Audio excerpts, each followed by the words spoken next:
What's up, everybody? It's Katrina.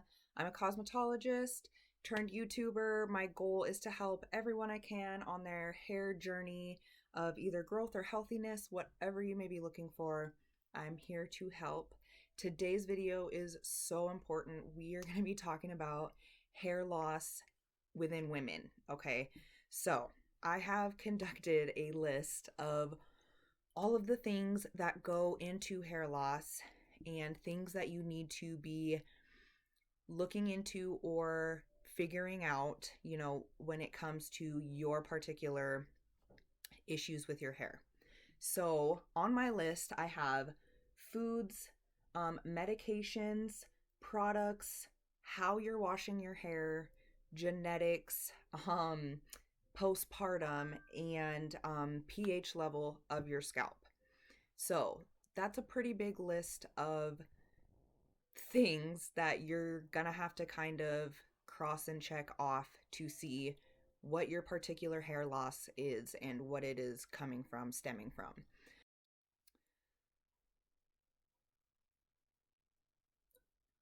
So once you have figured out what you think your hair loss is stemming from, that's really going to help you figure out what areas you need to work on. So with the first thing I mentioned, which was the foods you're eating, I know a lot of people are particular to this and they don't think that eating healthy or eating certain things has anything to do with your health or, the way your hair grows. I'm so sorry to be the bearer of bad news, but it has everything to do with your complexion, your skin, your hair, your nails. It's so easy these days to just want to, pop some vitamins, take a pill, take a supplement, but you really, really, really want to try to get all your nutrients from your foods because your body just digests it and distributes it way easier, and there's less chance of you having too much of a certain vitamin or supplement because too much of one area of your health is also not good. So, um, I highly suggest trying to just really up your berries, your high antioxidant foods, your high nutrient foods. Those things are really important when it comes to your hair, your hair health. Now, after you've decided, if your diet is super, super bad and you're only eating carbs and sugars and, high fatty meats, like all of those things are just not going to be in your favor when it comes to your hair, your skin, your nails. So I highly suggest taking a look at your diet, seeing if you can add in some foods that are gonna help your hair growth, which I have actually looked up for you. And those are gonna be eggs, berries, spinach, fatty fish. That's where you're gonna get your collagen, your omega-3s. Those are huge when it comes to your hair shine and your hair health overall. As well as sweet potatoes, nuts and seeds, and avocados. That's like a dream diet right there when you're looking at, bettering skin, hair, nails. All of those foods are going to be the best options for you if you're trying to kind of take a healthier route and really take control of the way your body reacts to, the food that you're intaking. Now, I will say,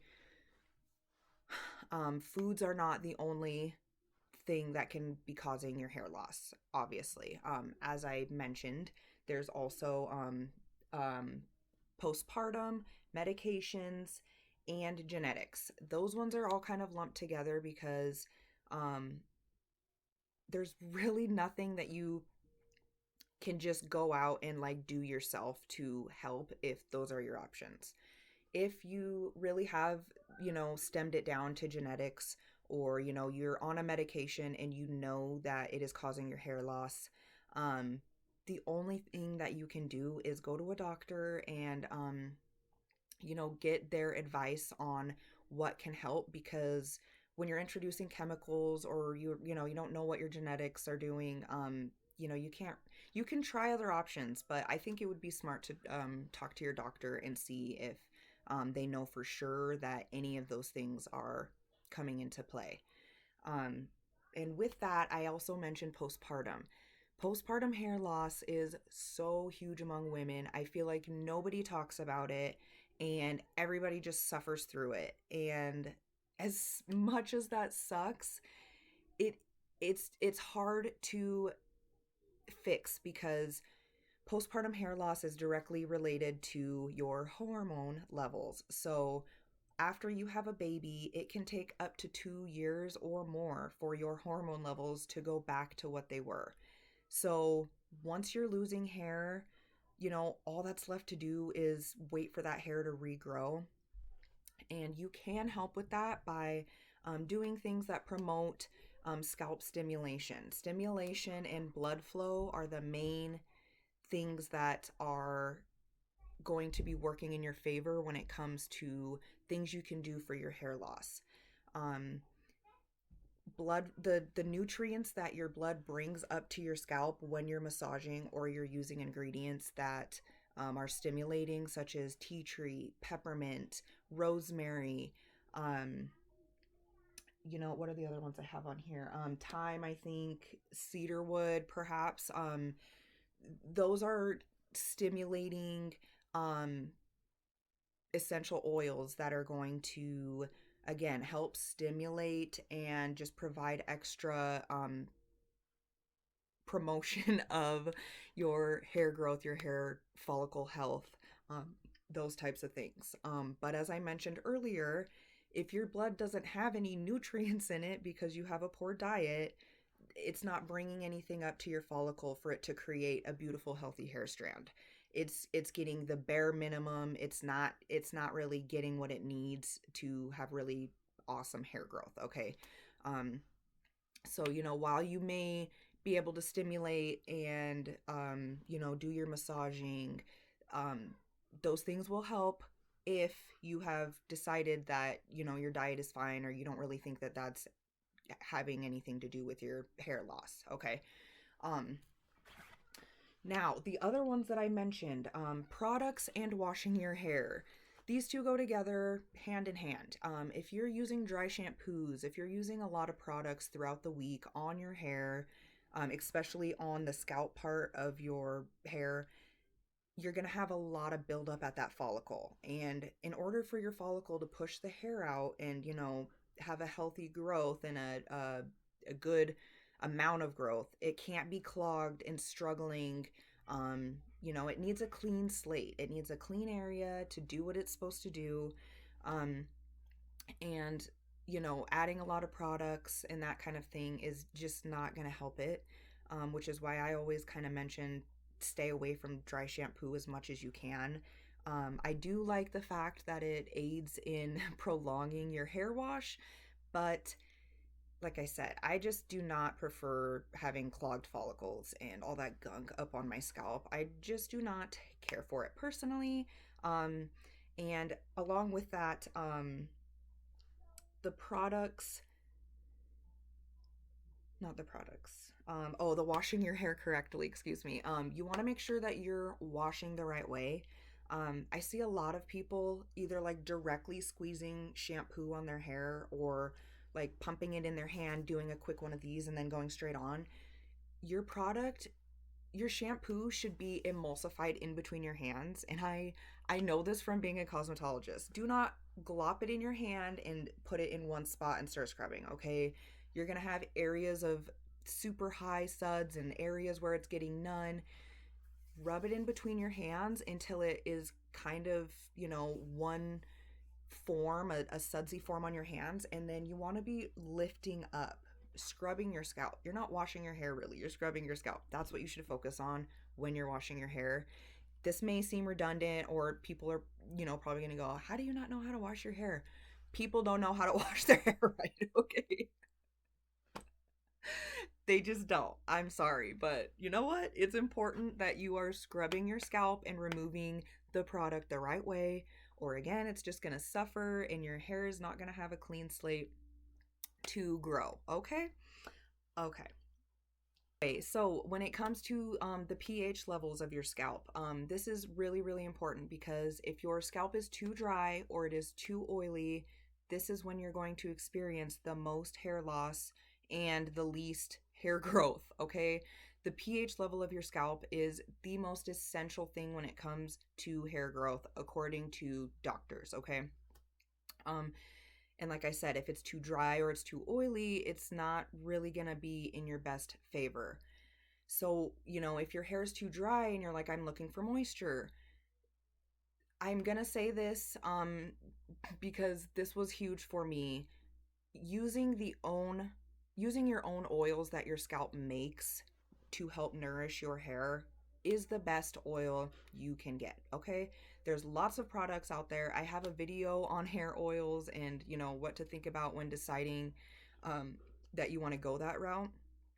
But my message I'm going to stress to you is that if you are experience high hair loss, okay? I see so many people saying it's normal, it'll stop. Don't do that, okay? If your hair is coming out a lot in the shower after you're oiling and it is like alarming to you, don't go that route, okay? Either ease into it, don't be oiling as much, don't leave it on a long time, okay? Start slow. Start with a little bit, okay? Start with a low amount of time and let your hair kind of get used to it. See how your hair is reacting to that oil and be smart about it. Come on, y'all, be smart about it. If you're alarmed that your hair is coming out in huge amounts, then, use your best judgment. Don't be waiting on these Instagram people, to reply back to your comment that don't have no knowledge on hair, okay? I'm sorry, I am just so passionate about this. You want your hair to grow the best way possible for you, not for however someone else is doing it, okay? Really take the time to learn what your hair needs, which is really what I was stressing in this whole video, is to find what your issues are and then decide how to work on those, okay? If your issue is your diet is poor and you have hair loss or your hair's not growing, start with your diet. Start upping, some vitamins and some avocados, some get those high nutrient foods in your diet. It's going to help everything. I promise you, it's gonna help everything. If your medication is making your hair fall out, maybe talk to your doctor about things that you can do about that. If you just had a baby, girl, give it some time, okay? Find some hairstyles that are low tension and be giving that scalp extra love and care. Give it some massages, give it some, stimulation, and make sure you're really being gentle with it, okay? Um, if your issue was, you think you're using products that may be clogging or you're not washing them out the right way, start there and see if that is helping or you're noticing any differences. Um, and if genetics are your problem, girl, go get you some extensions. Go get you something that is gonna just, embrace what you have and just give it a little more oomph if that is what you are really looking for. Um, all right. I think I have pretty much covered it. If there's anything I missed, as usual, please let me know in the comments. If this video was helpful, go ahead and, try out the things that I advised and take your time with it. Don't rush it. It's not going to happen overnight. You're not going to see all this hair growth, okay? Be patient and give it some love and care and start with a routine, and just start working on your routine, okay? We got this. You got this, girl.